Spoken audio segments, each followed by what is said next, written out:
చరిత్రలో ఎన్నో మహాయుద్ధాలు జరిగాయి. ఎంతోమంది రాజులు రక్తాన్ని ఏరులలి పారించారు. కాని మానవ చరిత్రను శాశ్వతంగా మార్చివేసిన ప్రపంచపు అతిపెద్ద యుద్ధం కత్తులతో కాదు, ఒక కన్నీటి ప్రార్థనతో జరిగింది. గాలిని సముద్రాన్ని శాసించిన సృష్టికర్త ఒక సామాన్యమైన తాడుతో బంధించబడ్డాడు. మనుషులకు ప్రాణం పోసిన ఆ చేతుల్లోనే ఇనుపమేకులు దిగబడ్డాయి. ఇది కేవలం 2000 ఏళ్ల క్రితం జరిగిన ఒక చరిత్ర కాదు. పాపపు ఊబిలో కూరుకుపోయిన నిన్ను నన్ను రక్షించడానికి దేవాతిదేవుడు స్వయంగా కిందికి దిగివచ్చి చేసిన అంతులేని త్యాగం.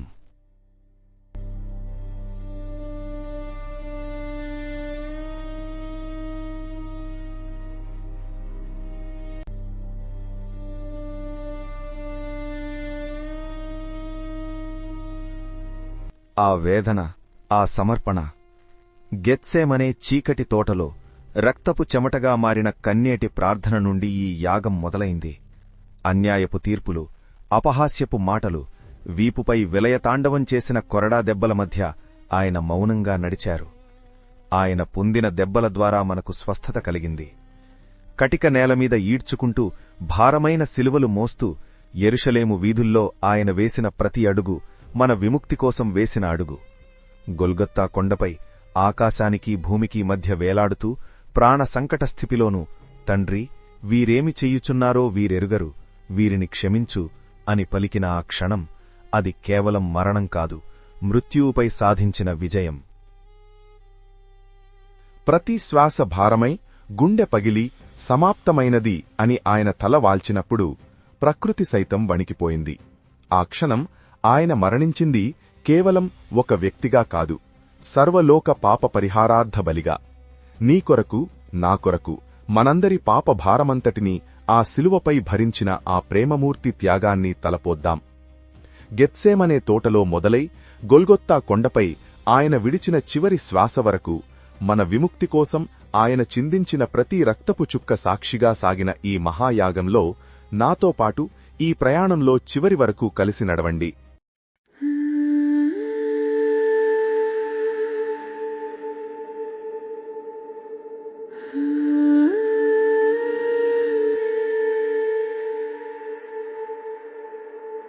మీ జీవితంలో అత్యంత భయంకరమైన రోజు రాబోతోందని మీకు ముందే తెలిస్తే, మీరు ప్రాణంగా ప్రేమించిన మీవాళ్లే మీ ఆఖరి గడియల్లో కనీసం మీకు తోడుగా ఉండకుండా నిద్రపోతూ మిమ్మల్ని ఒంటరి చేస్తే, ఆ క్షణం, ఆ ఒంటరితనం ఎంత నరకంగా ఉంటుందో ఊహించగలరా?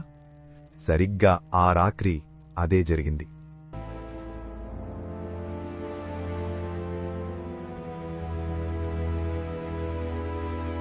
ఆ రాత్రి నిశ్శబ్దంగా ఉన్న గెత్సెమనే తోట.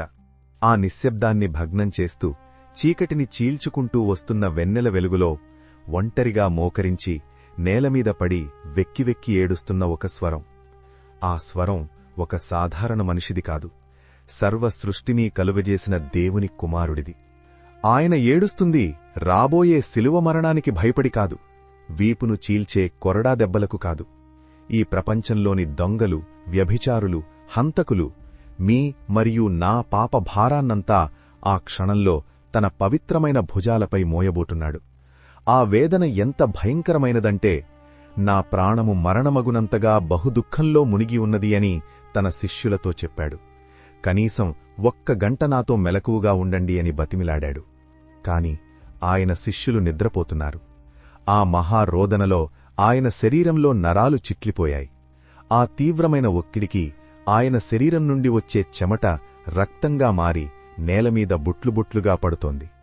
తనను చంపడానికి వస్తున్న సైనికుల అడుగుల చప్పుడు ఒక పక్క వినబడుతున్నా ఆయన కన్నీటితో తండ్రికి మొరపెడుతున్నాడు. దేవుడు కూడా ఒక నిస్సహాయుడైన మనిషిలా మోకరించి తండ్రిని వేడుకున్న క్షణమది. నా తండ్రి, సాధ్యమైతే ఈ గిన్నె నా యొద్ద నుండి తొలగిపోనిమ్ము. కాని మరుక్షణమే ఆయనకు మనం గుర్తుకొచ్చాం. ఒకవేళ ఆయన ఆ శిలువను మోయకపోతే మనకు నరకమే గతి అని ఆయనకు తెలుసు. అందుకే తన ప్రాణాన్ని సైతం పణంగా పెడుతూ ఆయన అన్న ఆఖరి మాట, అయినను నా ఇష్టప్రకారము కాదు, నీ చిత్తమే నెరవేరునుగాక.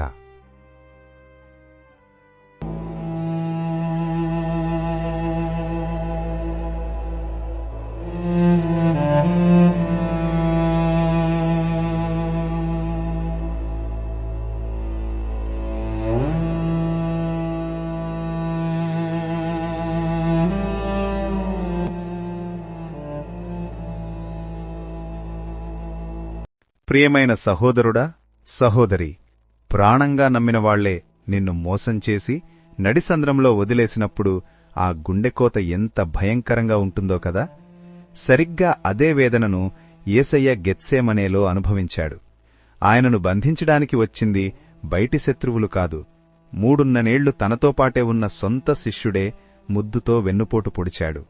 గెత్సేమనే తోటలో అలుముకున్న గాఢాంధకారాన్ని చీల్చుకుంటూ ఎర్రటి కాగడాల వెలుగులు, ఆయుధాల చప్పుళ్లు నెమ్మదిగా సమీపిస్తున్నాయి. మీరు ఎవరిని వెతుకుతున్నారు అని ఆయన అడిగిన ఒక్క మాటకు ఆ గుంపులో నుండి ఒక వ్యక్తి ఏమాత్రం సంకోచించకుండా దేవుని కుమారుడివైపు అడుగులు వేశాడు. అతడే యూదా ఇస్కరియోతు.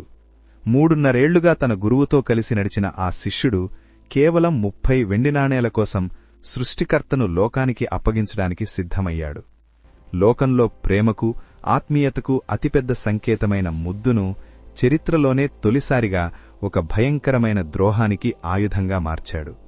యూదా తన గురువును సమీపించి ముద్దు పెట్టుకున్న ఆ క్షణం యేసుకు తర్వాత తగలబోయే కొర్రడా దెబ్బల కంటే ఎక్కువ వేదనను, గుండెకోతను మిగిల్చింది.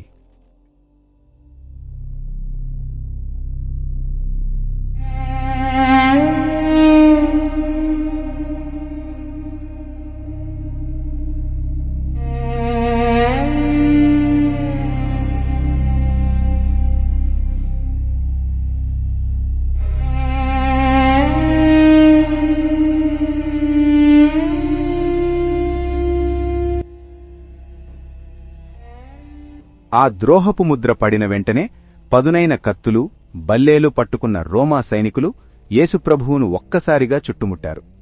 గాలిని, సముద్రాన్ని తన మాటతో శాసించిన సృష్టికర్త ఇప్పుడు దారుణంగా ఒక సామాన్యమైన తాడుతో కట్టబడుతున్నాడు. ఒక్క ఉచ్ఛ్వాసతో 12 వ్యూహాల దేవదూతల సైన్యాన్ని పిలవగలిగిన ఆ శక్తిమంతుడు తన్ను తాను మౌనంగా బందీగా అప్పగించుకున్నాడు. నిజానికి అక్కడ ఆయనను బంధించింది రోమా సైనికులు వేసిన తాడు కాదు, మానవాళి పాప విముక్తి పట్ల ఆయనకున్న అంతులేని ప్రేమ మరియు సమర్పణ. ఆయన బందీ అవుతున్న ఆ ఉద్రిక్త క్షణాల్లో అకస్మాత్తుగా ఒక అలజడి రేగింది. దేవుణ్ణి రక్షించడానికి ఒక సామాన్య మానవుడు కత్తిదూశాడు. కోపంతో ఊగిపోతున్న పేతురు తన వస్త్రాల్లో దాచుకున్న ఖడ్గాన్ని బలంగా దూసి ప్రధాన యాజకుని సేవకుడైన మల్కు చెవిని నరికేశాడు. నెత్తురోడుతూ ఆ సేవకుడు నేలపై పడిపోగానే ప్రేమకు హింస ఎప్పటికీ జవాబు కాదని యేసుప్రభువు నిరూపించాడు. నీ కత్తిని ఒరలో పెట్టు అని పేతురును గద్దించిన యేసుప్రభు తన్ను బంధించి సిలువ వేయడానికి వచ్చిన శత్రువుపై కూడా అపారమైన జాలిని చూపించాడు. ఆ తెగిన చెవిని స్పర్శించి అక్కడికక్కడే స్వస్థపరిచాడు. యేసుప్రభువు చేసిన మొదటి అద్భుతం నీటిని ద్రాక్షారసంగా మార్చడమైతే, ఆయన చేతులు బంధించబడే ముందు చేసిన ఆఖరి అద్భుతం శత్రువును స్వస్థపరచడమే.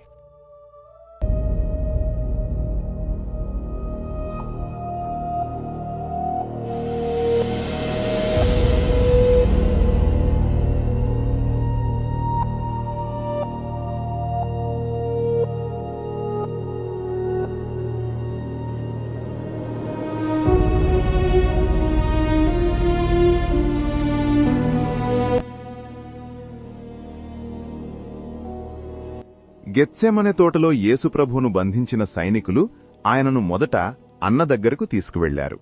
అన్న అప్పటి ప్రధాన యాజకుడైన కయపకు మామగారు. ఒకప్పుడు ప్రధాన యాజకుడిగా పనిచేసిన అనుభవం ఉండటంతో యూదుల పెద్దలు ఆయనకు ఎంతో ప్రాముఖ్యతనిచ్చేవారు. అన్న యేసుప్రభువును, ఆయన శిష్యుల గురించి, ఆయన చేసిన బోధల గురించి ప్రశ్నలు అడగటం ప్రారంభించాడు. దానికి యేసుప్రభువు ఎంతో ధైర్యంగా, నేను లోకమంతటికీ తెలిసేలా బాహాటంగానే మాట్లాడాను. సమాజమందిరాల్లో, దేవాలయంలో అందరి ఎదుటే బోధించాను. నేను రహస్యంగా ఏదీ చెప్పలేదు. కాబట్టి నన్ను అడగడమెందుకు? నా బోధలు విన్నవారినడుగుము.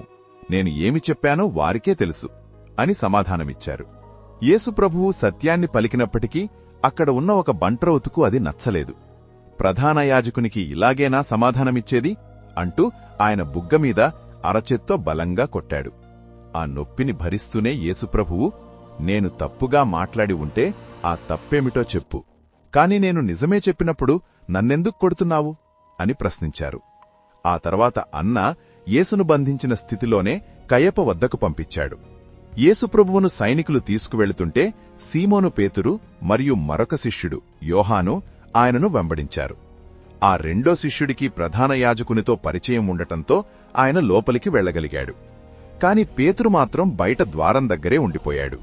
అప్పుడా శిష్యుడు బయటకు వచ్చి ద్వారపాలకురాలితో మాట్లాడి పేతురును లోపలి ఆవరణంలోకి తీసుకువెళ్లాడు. ద్వారం దగ్గర కావలి ఉన్న ఒక చిన్నది పేతురును చూసి, నీవు కూడా ఈ మనుష్యుని శిష్యులలో ఒకడివి కావా అని అడిగింది. అప్పటికే ఆ వాతావరణం చూసి భయపడిపోయిన పేతురు వెంటనే నేను కాను అని అందరి ముందు బొంకాడు. అది చలికాలపు రాత్రి కావడంతో అక్కడ ఉన్న దాసులు బంట్రౌతులు మంట వేసుకుని చలి కాచుకుంటున్నారు. తన ప్రభువు లోపల విచారణ ఎదుర్కొంటుంటే పేతురు కూడా వారితో కలిసి ఏమీ తెలియనట్టు నిలబడి మంట కాచుకుంటూ ఉన్నాడు. లోపల యేసుప్రభువు సత్యం కోసం దెబ్బలు తింటుంటే బయట ఆయన ప్రియశిష్యుడు ప్రాణభయంతో ఆయనను ఎరగనని చెబుతున్న విచారకరమైన క్షణమిది. యేసుప్రభువును సైనికులు నేరుగా ప్రధాన యాజకుడైన కయప ఇంటికి తీసుకువచ్చారు. అక్కడ అప్పటికే శాస్త్రులు యూదుల పెద్దలు ఒక కుట్రతో సిద్ధంగా ఉన్నారు. యేసును ఎలాగైనా చంపాలన్నదే వారి ఏకైక లక్ష్యం. అందుకు సాక్ష్యాలు లేకపోయినా ఎందరో అబద్ధపు సాక్షులను పిలిపించి అబద్ధాలు చెప్పించారు. కాని అవేవీ ఒకదానితో ఒకటి సరిపోలేదు. చివరికిద్దరు వ్యక్తులు వచ్చి, వీడు దేవాలయాన్ని పడగొట్టి 3 రోజుల్లో కడతానని చెప్పాడు అని ఆయన మాటలను వక్రీకరించి నేరం మోపారు. ప్రధాన యాజకుడు లేచి, నీమీద వీరు చెబుతున్న సాక్ష్యాలకు నీ సమాధానమేమిటి అని గద్దించి అడిగినా యేసుప్రభు గొర్రెపిల్లవలే మౌనంగానే ఉన్నారు. సత్యాన్ని నమ్మని వారి ముందు వాదించడం వ్యర్థమని ఆయనకు తెలుసు. ఆయన నిశ్శబ్దం కయపను మరింత రెచ్చగొట్టింది. చివరికి కయప, జీవముగల దేవుని తోడనడుగుతున్నాను, నీవు దేవుని కుమారుడవైన క్రీస్తువా అని ఆనబెట్టి అడిగాడు. అప్పుడు యేసు, నీవన్నట్టే, ఇక మీదట మనుష్యకుమారుడు సర్వశక్తుని కుడిపార్శ్వమున కూర్చుండుట, ఆకాశ మేఘారూఢుడై వచ్చుట మీరు చూస్తారు అని తన దైవత్వాన్ని ప్రకటించారు. ఆ మాట వినగానే కయప తన వస్త్రాలను చింపుకొని, ఇది దేవదూషణ, మనకిక సాక్షులక్కర్లేదు, మీకేమి తోచుచున్నది అని అడిగాడు. దానికి అక్కడ ఉన్నవారందరూ ఏకకంఠంతో, వీడు మరణమునకు పాత్రుడు అని కేకలు వేశారు. తీర్పు ఖరారు కాగానే అక్కడ ఉన్నవారు అత్యంత క్రూరంగా ప్రవర్తించారు. లోకరక్షకుని ముఖం మీద ఉమ్మివేసి గుద్ది అరచేతులతో కొట్టారు. కళ్లకు గంతలు కట్టి, క్రీస్తు, నిన్ను కొట్టినవాడెవరో ప్రవచించు అని అపహాస్యం చేశారు. సృష్టికర్త తన సృష్టి చేతుల్లోనే ఇన్ని అవమానాలు భరించాడు.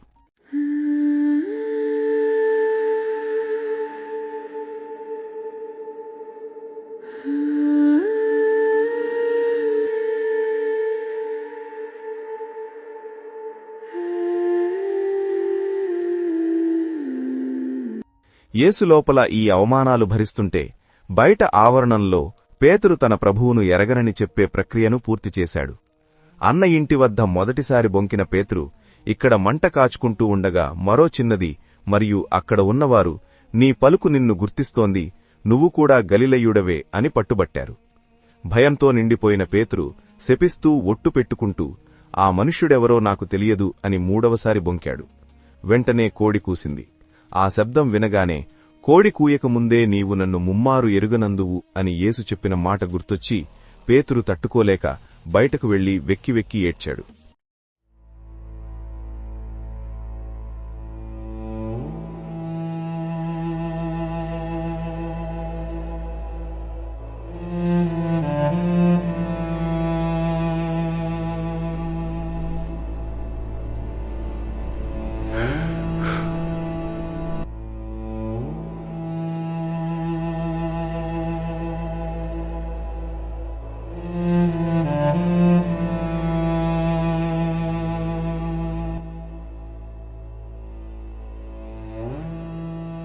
రాత్రంతా అవమానాలు దెబ్బలు భరించిన తర్వాత తెల్లవారగానే ఒక అధికారిక నాటకానికి తెరలేచింది. ధర్మశాస్త్రం పేరిట ధర్మాన్ని సమాధి చేయడానికి యూదుల నాయకులంతా ఒక్కటయ్యారు.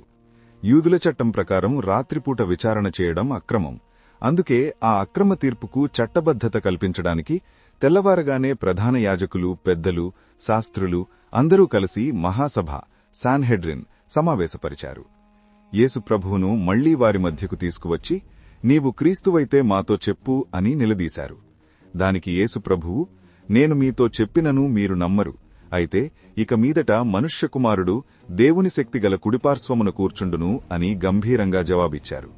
వారందరూ ఏకకంఠంతో, అయితే నీవు దేవుని కుమారుడవా అని అడగగా ఆయన, నేను ఆయనే అని మీరు చెప్పుచున్నారు అని ధృవీకరించారు.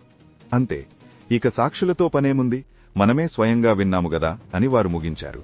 అయితే మరణశిక్ష విధించే అధికారం రోమా ప్రభుత్వానికి మాత్రమే ఉండటంతో యేసు ప్రభువును బంధించి అప్పటి రోమా అధిపతి అయిన పిలాతు దగ్గరకు తీసుకువెళ్లారు.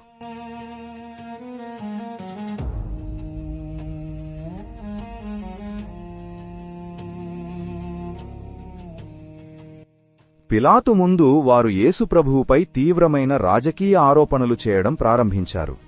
అయా, ఇతడు మా ప్రజలను తప్పుదోవ పట్టిస్తున్నాడు. రోమా చక్రవర్తి అయిన కైసరుకు పన్నులు కట్టవద్దని చెబుతున్నాడు. అంతేకాదు, తానే క్రీస్తు అనే రాజునని చెప్పుకుంటూ తిరుగుతున్నాడు. ఈ మాటలు విన్న పిలాతుకు ఆశ్చర్యం కలిగింది. ఆయన యేసుప్రభువు వైపు తిరిగి నేరుగా ఒక ప్రశ్న వేశాడు. నీవు యూదుల రాజువా? యేసు చాలా ప్రశాంతంగా, క్లుప్తంగా, నీవన్నట్టే అని సమాధానమిచ్చారు. ఆయన మాటల్లో ఎక్కడా భయంగాని, ఎదురుదాడిగాని లేవు. ఆ నిశ్శబ్దం, ఆ ప్రశాంతత పిలాతును ఆలోచనలో పడేశాయి. యేసు ప్రభువును విచారించిన తర్వాత పిలాతు బయట వేచి ఉన్న ప్రధాన యాజకులతో, జనసమూహంతో ఇలా అన్నాడు: ఈ మనుష్యునిలో నాకు ఎటువంటి నేరమూ కనిపించడం లేదు. కాని ఆ మాట వినగానే అక్కడున్నవారు మరింత ఉగ్రులయ్యారు. లేదు, ఇతడు గలిలయ నుండి యూదయ వరకు ప్రజలను రెచ్చగొడుతున్నాడు, తన బోధలతో దేశమంతటా అలజడి సృష్టిస్తున్నాడు అని పట్టుబడ్డారు. యేసు ప్రభువు గలిలయ ప్రాంతానికి చెందినవాడని తెలుసుకున్న పిలాతు ఆ ప్రాంతపు పాలకుడైన హేరోదు అధికార పరిధిలోకి ఆయన వస్తాడని గ్రహించాడు. ఆ సమయంలో హేరోదు కూడా పండుగ నిమిత్తం యెరూషలేములోనే ఉన్నాడు.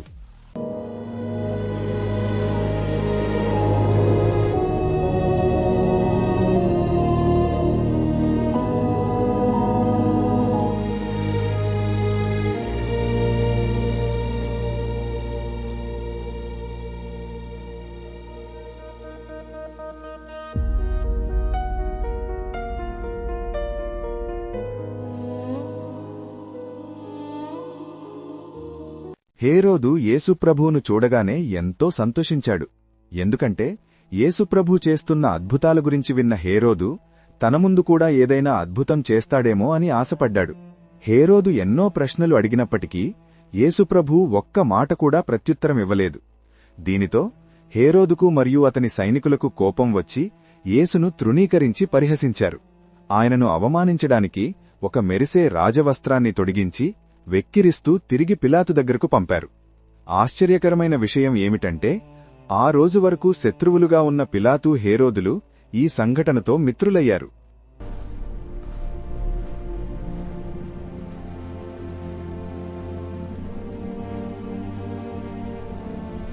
హేరోదు నుండి తిరిగి వచ్చిన యేసుప్రభువును రోమా అధిపతి అయిన పొంతి పిలాతు మరొకసారి విచారించాడు. పిలాతు యేసుప్రభువును పిలిపించి, యూదుల రాజువు నీవేనా అని అడగ్గా యేసు, నా రాజ్యము ఈ లోక సంబంధమైనది కాదు, సత్యమును గూర్చి సాక్ష్యమిచ్చుటకు నేను పుట్టితిని అని బదులిచ్చాడు. ఆయన మాటలు విన్న పిలాతు, సత్యమునగా ఏమిటి అని అడిగి బయటనున్న యూదుల యొద్దకు వెళ్లి, అతని యందు ఏ దోషమూ నాకు కనబడలేదు అని స్పష్టం చేశాడు. ఆ కాలంలో పస్కా పండుగలో ఒక ఖైదీని విడుదల చేయడం ఆచారం. బరబ్బా అనే భయంకరమైన బందిపోటు దొంగ అప్పుడు చెరసాలలో ఉన్నాడు. పిలాతు యేసును విడుదల చేయాలనుకున్నాడు. పైగా పిలాతు భార్య కూడా, ఆ నీతిమంతుని జోలికి పోవద్దు, ఆయనను గూర్చి కలలో నేను మిక్కిలి బాధపడ్డాను అని వర్తమానం పంపింది. ఆయన యేసులో ఏ తప్పూ లేదని గ్రహించి ప్రజలను శాంతింపజేయడానికి ఈయనను శిక్షించి కొట్టించి విడుదల చేస్తాను అని ఒక రాజీకు వచ్చారు. కాని ప్రధాన యాజకులు, పెద్దలు జనసమూహాన్ని ప్రేరేపించి బరబ్బను విడుదల చేసి యేసును సిలువ వేయాలని కేకలు వేయించారు.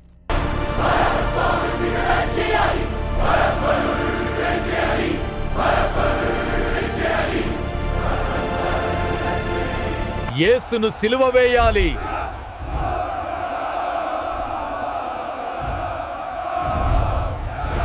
బరబ్బను విడుదల చేసి యేసును సిలువ వేయాలని అల్లరి ఎక్కువవడాన్ని చూసి పిలాతు నీళ్లు తెప్పించుకొని చేతులు కడుక్కొని, ఈ నీతిమంతుని రక్తమును గూర్చి నేను నిరపరాధిని, ఇది మీరే చూచుకొనుడి అని చెప్పినప్పుడు ప్రజలందరూ ఏకగ్రీవంగా ఇలా కేకలు వేశారు: ఆయన రక్తము మా మీదను మా పిల్లల మీదను ఉండునుగాక! ఆయన రక్తము మా మీదను మా పిల్లల మీదను ఉండుగాక! ఆయన రక్తం మా మీదను మా పిల్లల మీదను ఉండుగాక! పిలాతు యేసును విడుదల చెయ్యాలని ఆశించిన ప్రధాన యాజకుల ప్రేరేపణతో ప్రజలు భయంకరమైన దొంగయైన బరబ్బను విడుదల చెయ్యమని కోరారు. దాంతో పిలాతు బరబ్బను విడిచిపెట్టి నిర్దోషి అయిన యేసును కొరడాలతో కొట్టించి సిలువ వేయడానికి అప్పగించాడు.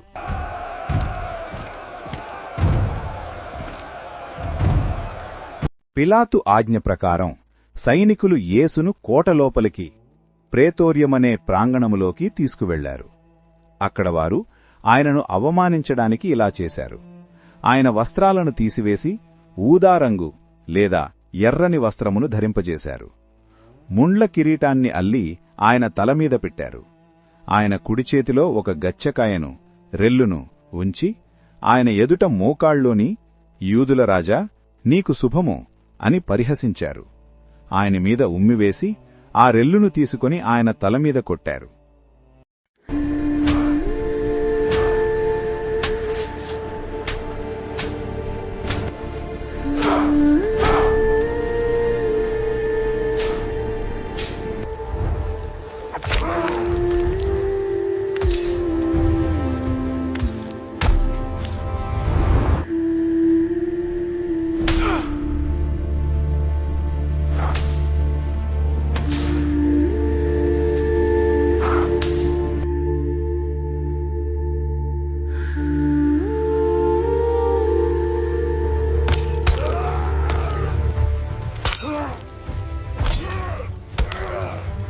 ఆ రక్తసిక్తమైన స్థితిలో ఉన్న యేసును పిలాతు బయటకు తీసుకువచ్చి ప్రజలకు చూపిస్తూ, ఇదిగో ఈ మనుష్యుడు అని పలికాడు.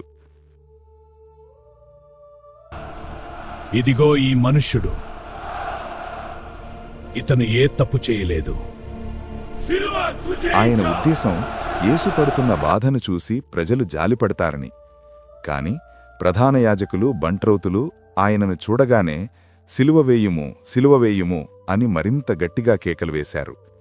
పిలాతు యేసును, నీవు ఎక్కడి నుండి వచ్చావు? నాతో మాట్లాడవా? నిన్ను విడుదల చేయడానికి లేదా సిలువ వేయడానికి నాకు అధికారం ఉందని నీకు తెలియదా? పైనుండి నీకు ఇయ్యబడి ఉంటేనే తప్ప నా మీద నీకు ఏ అధికారమూ ఉండదు.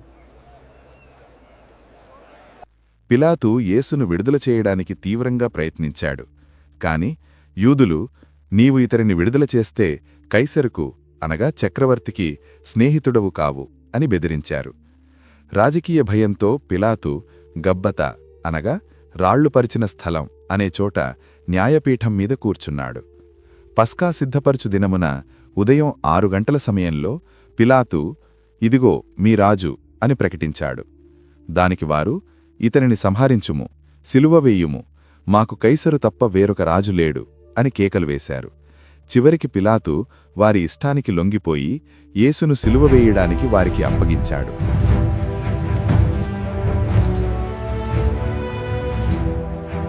యెరూషలేము వీధులు ఆ రోజు కోలాహలంగా ఉన్నాయి. కాని అది ఆనందంతో కూడిన కోలాహలం కాదు.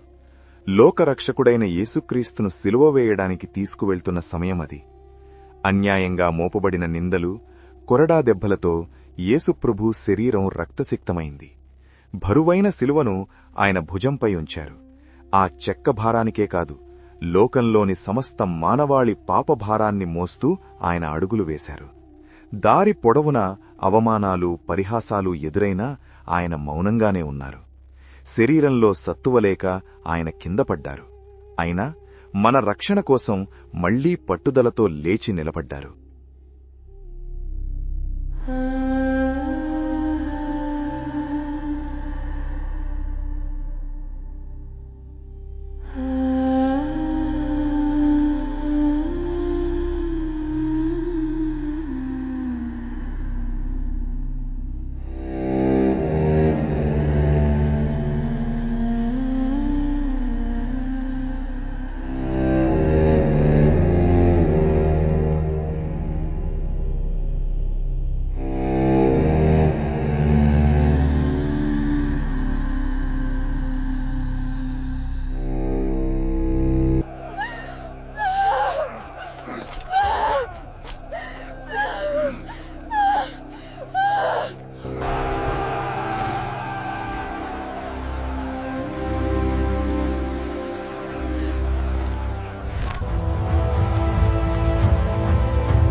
యేసుప్రభువు ఇక ముందుకు నడవలేరని గ్రహించిన సైనికులు ఆ దారిన పల్లెటూరు నుండి వస్తున్న సీమోను అనే వ్యక్తిని అడ్డుకున్నారు.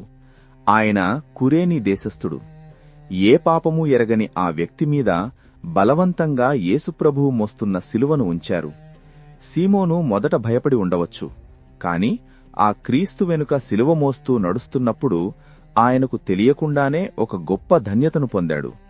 లోకపాపాలను మోసే దేవునికి ఒక సామాన్య మానవుడు భుజం కలిపిన అద్భుత ఘట్టం అది. యేసుప్రభు వెనుక ఒక పెద్ద జనసమూహం నడుస్తోంది. అందులో చాలామంది స్త్రీలున్నారు. వారు యేసుప్రభు పడుతున్న హింసను చూడలేక రొమ్ము కొట్టుకుంటూ బిగ్గరగా ఏడుస్తున్నారు. వారి కన్నీళ్లు ఆ వీధులనే తడిపేస్తున్నాయి. అంతటి మరణవేదనలో ఉండి కూడా యేసుప్రభు తన బాధను మరచి వారివైపు తిరిగారు. ఆయన కళ్లలో కోపం లేదు, కేవలం జాలి ఉంది. ఆయన వారితో ఇలా అన్నారు: యెరూషలేము కుమార్తెలారా, నా నిమిత్తము ఏడ్వకుడి, మీ నిమిత్తమును మీ పిల్లల నిమిత్తమును ఏడ్వుడి. యేసుప్రభు వారికి రాబోయే భయంకరమైన రోజులను గుర్తుచేశారు. కనని గర్భములు ధన్యమైనవి అని చెప్పుకునే కాలం వస్తుందని, ప్రజలు కొండల క్రింద పడి చనిపోవాలని కోరుకునేంత కష్టాలు వస్తాయని హెచ్చరించారు.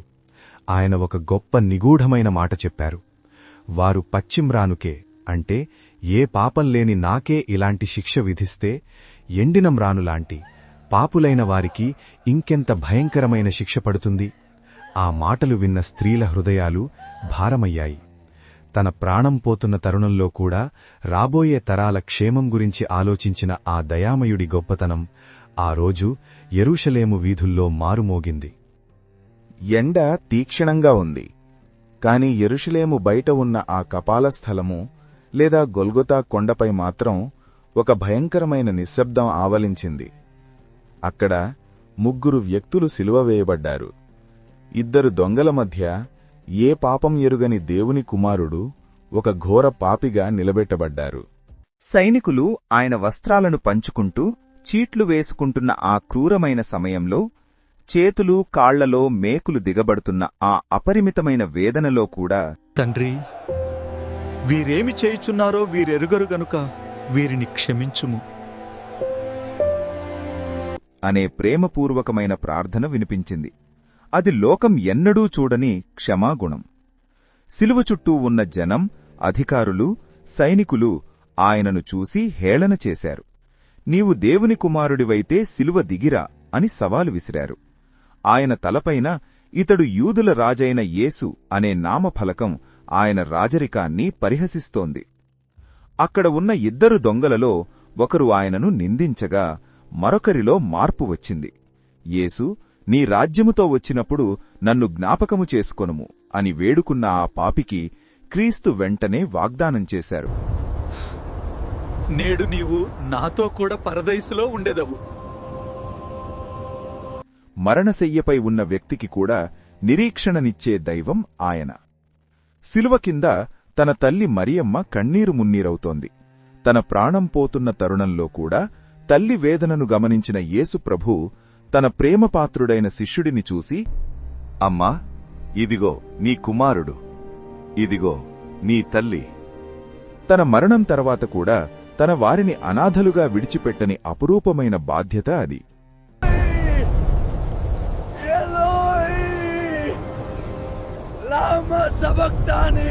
దప్పికతో అలమటిస్తూ ప్రవచనం నెరవేరునట్లుగా నాకు దప్పికవుచున్నది అని పలికారు. నేను దప్పికొనుచున్నాను.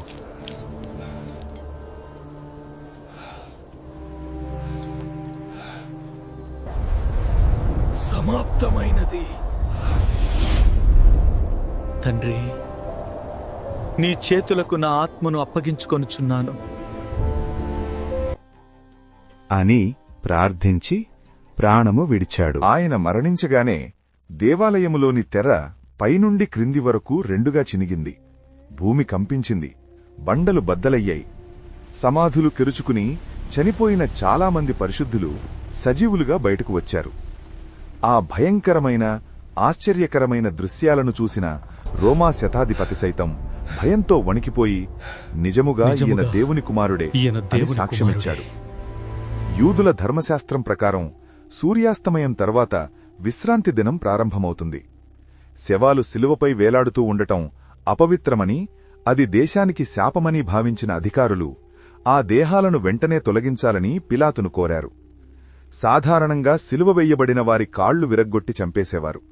కాని యేసు దగ్గరకు వచ్చేసరికి ఆయన అప్పటికే ప్రాణం విడిచి ఉండటం చూసి సైనికులు ఆయన కాళ్లు విరగ్గొట్టలేదు. ఇది ఆయన ఎముకలలో ఒక్కటైననూ విరువబడదు అనే పాత నిబంధన ప్రవచనాన్ని నెరవేర్చింది. కాని ఒక సైనికుడు తన ఈటెతో ఆయన పక్కలో పొడిచాడు. వెంటనే రక్తం మరియు నీరు బయటకు వచ్చాయి. అరిమతయి ఊరివాడైన యోసేపు అనే ధనవంతుడు మరియు నికోదేము అనే అధికారులు పీలాతును వేడుకుని యేసు శరీరాన్ని తీసుకోవడానికి అనుమతి పొందారు. వారు యేసు శరీరాన్ని సుగంధ ద్రవ్యాలు మరియు నార వస్త్రాలతో చుట్టారు. యోసేపు తనకు కొత్తగా సిద్ధపరుచుకున్న ఒక గుహ సమాధిలో యేసు శరీరాన్ని ఉంచి దానికి పెద్ద రాయి అడ్డుగా పెట్టారు.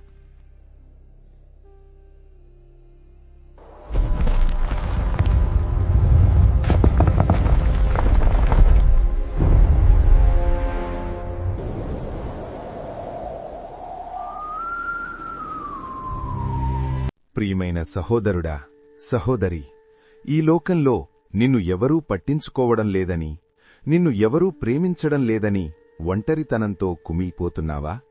నీ కన్నీళ్లు తుడిచేవారు లేరని దిగులు పడుతున్నావా? ఒక్కసారి ఆ గొల్గోతా కొండవైపు చూడు. అక్కడ నీకోసం, నాకోసం తన ప్రాణాన్నే పణంగా పెట్టిన ఆ క్రీస్తును జ్ఞాపకం చేసుకో. నీ పేరును తన అరచేతుల్లో మేకులతో చెక్కించుకున్నాడాయన. నీ పాపపు శిక్షను తను అనుభవిస్తూ తన రక్తపు ప్రతి బొట్టును నీకోసం ధారపోశాడు. ఇంతకంటే ఎక్కువగా నిన్ను ఎవరు ప్రేమించగలరు? లోకపు ప్రేమలు స్వార్థమైనవి, కాని శిలువ ప్రేమ శాశ్వతమైనది. ఇంత గొప్ప త్యాగాన్ని చూశాక కూడా ఇంకా నువ్వు ఆ పాత జీవితంలోనే, ఆ పాపంలోనే ఉండాలని అనుకుంటున్నారా? నీకోసం ప్రాణమిచ్చిన ఆ దేవుని ప్రేమను తృణీకరిస్తావా? ఆయన నీకోసం ఇంకా చేతులు చాచి వేచి చూస్తున్నాడు. బిడ్డా, నా చెంతకు రా అని పిలుస్తున్నాడు. ఈరోజే, ఇప్పుడే నీ హృదయాన్ని ఆయనకప్పగించు. ఆ శిలువ చెంత నీ పాపాలను ఒప్పుకో. నిన్ను ప్రేమించే దేవుడు నీకు తోడుగా ఉన్నాడు. ఆయన ప్రేమలో నీకు నిజమైన శాంతి లభిస్తుంది. దేవుడు నిన్ను దీవించునుగాక.